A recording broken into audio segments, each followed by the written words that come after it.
Assalamualaikum warahmatullahi wabarakatuh. Berjumpa lagi di channel Ilmu Tajwid, channel belajar ilmu tajwid. Alhamdulillah, salatu wassalamu ala rasulillah, wala haula wala quwata illa billah, amma ba'du. Pemirsa yang dirahmati oleh Allah Ta'ala, pada kesempatan kali ini kita akan membahas tentang bacaan iqlab. Bagaimana sih cara tepat membaca bacaan iqlab? Iqlab ini bisa juga disebut dengan qolab ya. Kalau di beberapa buku-buku tentang ilmu tajwid seringkali pakai qolab ya.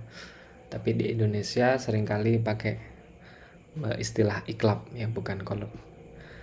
Apa sih iqlab dan qolab? Ya, kita harus tahu dulu secara bahasa ya. Secara bahasa, iqlab atau qolab itu adalah memindahkan sesuatu dari tempatnya ke tempat yang lain. Itu namanya qolab ya. Ini bisa juga diartikan sebagai kolbun ya, atau hati. Hati-hati ya, pakai kof ya, bukan pakai kaf ya. Kalau pakai kaf nanti bisa jadi beda artinya ya. Secara istilah yaitu memindahkan huruf ke tempat huruf yang lain disertai dengan ikhfa. Ingat-ingat ya, harus disertai dengan ikhfa ya. Mohon maaf, ini ada suara dardor ya. Suara kembang api ya.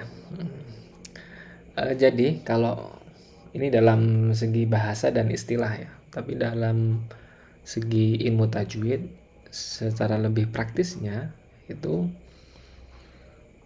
iqlab adalah atau qolab setiap nun sukun atau tanwin yang bertemu dengan huruf ba. Jadi huruf iqlab hanya ada satu ya, yaitu huruf ba saja. Tidak ada huruf iqlab selain huruf ba. Lalu apa sih contohnya ya? Contohnya kalau kita melihat di dalam Al-Quran itu ada di 3 karakter ya. Karakter yang pertama adalah di ujung kalimat. Di ujung kalimat misalnya pada lafal mim ba'di ya. Nun sukun bertemu dengan ba. Min itu kan kalimat lain dan ba'di adalah kalimat yang lain. Ini berarti di 2 kalimat ya. Artinya nunnya itu di ujung kalimat, ba-nya di awal kalimat ya. Min huruf jar, berarti huruf dorof ini ya. Di tengah kalimat misalkan lafal yumbitu ya.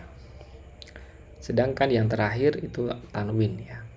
Tanwin bertemu dengan huruf ba, yaitu misalnya contohnya adalah sami'um basir. Ini semuanya harus dibaca ikhfa ya.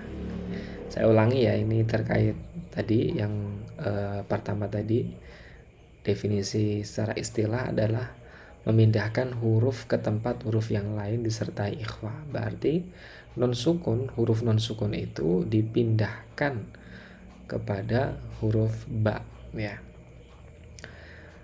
Makanya dalam Al-Quran itu biasanya dikasih tanda mim kecil. Bisa dilihat di contoh sami'um basir, pasti ada mim kecil di sana. Nah, itu menunjukkan agar tanwin itu dibaca mim ya. Yumbitu juga sama ya, pasti ada mim kecilnya kalau dalam bacaan ikhfa ya. Dalam bacaan iqlab, mohon maaf ya. Nun sukun bertemu ba pasti ada mim kecilnya. Ini bukan mim wakof ya, karena mim kecil itu ada kalanya memang tanda wakof dan ada kalanya tanda iqlab ya.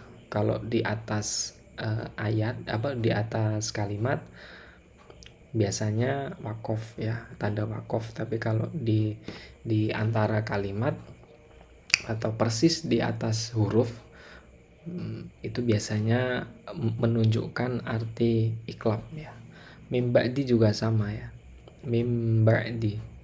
Jadi kalau ditulis ya, kalau ditulis bacaannya lebih kurang adalah seperti ini ya. Jadi mim ba'di ya. Jadi nun sukunnya itu seolah-olah hilang ya. Makanya ini dibaca ikhfa. Tidak boleh, misalkan kalau idgham kan nggak mungkin ya, mim ba'di dibaca idgham, nun sukun masuk ke dalam ba, ini juga Bagaimana caranya jadi mip ba'di gitu kan, jadi sulit ya. Makanya ini harus disertai ikhfa.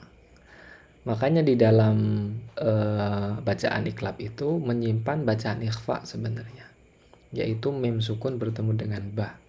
Ini kan di dalam ilmu tajwid disebut sebagai ikhfa syafawi ya, yaitu mim sukun bertemu dengan ba.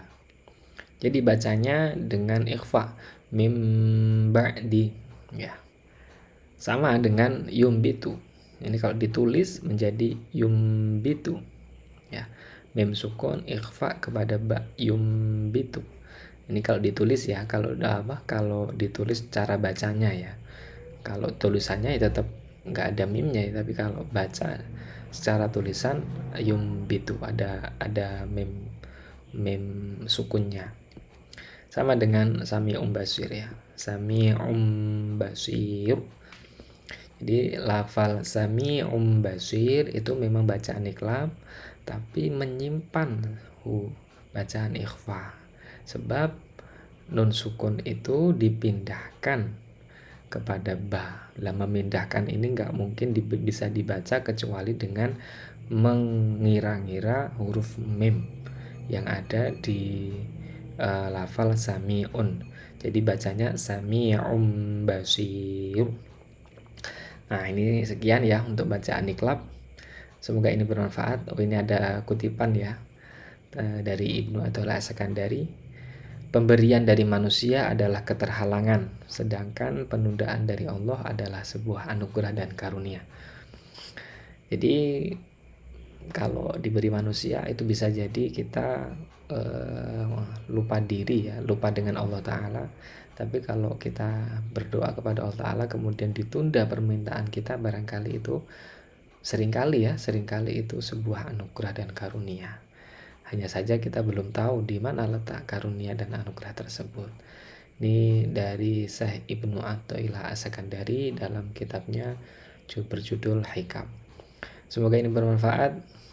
Kalau ada pertanyaan silahkan diketik di kolom komentar. Jika ada kekeliruan silahkan juga diketik di kolom komentar. Sekian dari saya. Mohon maaf, akhirul kalam. Wassalamualaikum warahmatullahi wabarakatuh.